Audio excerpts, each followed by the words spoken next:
पर्यवेक्षित विधि। पर्यवेक्षित विधि क्या होती है?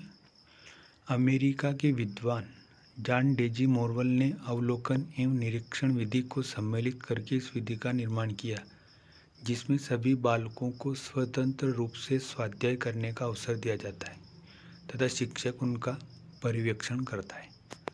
तो पर्यवेक्षण विधि किसने दी, ये पूछेगा परीक्षा में। तो जॉन डेजी मोरवल ने दी। पर्यवेक्षण विधि किन दो विधियों से मिलकर बनी है? तो अवलोकन एवं निरीक्षण विधि से।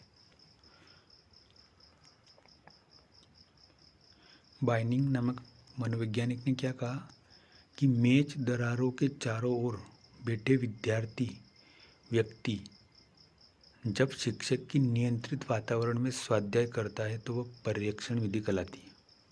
तो पर्यवेक्षण विधि क्या होती है, ये इस परिभाषा से अपन ने स्पष्ट कर लिया।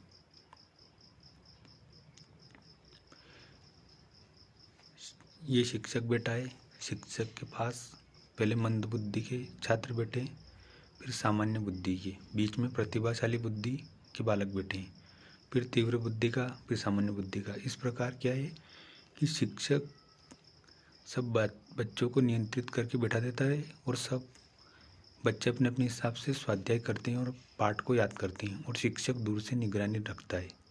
तो इसे पर्यवेक्षित विधि कहते हैं। पर्यवेक्षित विधि के गुण। ये एक मनोवैज्ञानिक विधि है क्योंकि इसमें बालक सक्रिय रहता है। स्वाध्याय के गुणों का विकास होता है क्योंकि बच्चे अपने पाठ को खुद पढ़ते हैं, विषय वस्तु को खुद पढ़ते हैं। बालकों में अनुशासन पैदा करती है क्योंकि बालक क्लास में चुपचाप बैठे पढ़ते हैं अपने अपने हिसाब से और शिक्षक नियंत्रित रूप से उनको देखता है। ध्यान केंद्रित करने के गुणों का विकास। तो बच्चे ध्यान लगाकर विषय वस्तु को पढ़ते हैं। दोष क्या है इस विधि के? समय अधिक खर्च होता है, शिक्षक निष्क्रिय होता है, बच्चे पढ़ते रहते हैं, स्वाध्याय करते हैं अपने अपने हिसाब से और शिक्षक बस बैठा रहता है, उनको देखता रहता है। तो शिक्षक निष्क्रिय है क्योंकि शिक्षक कुछ भी नहीं पढ़ाता है। प्रतिभाशाली बालकों में निरस्ता।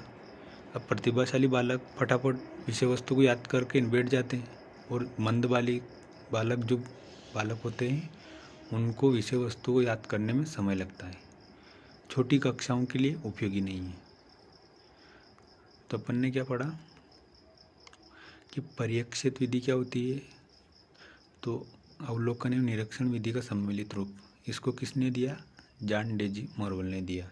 ये दो बात ध्यान रखनी है अपन को बस।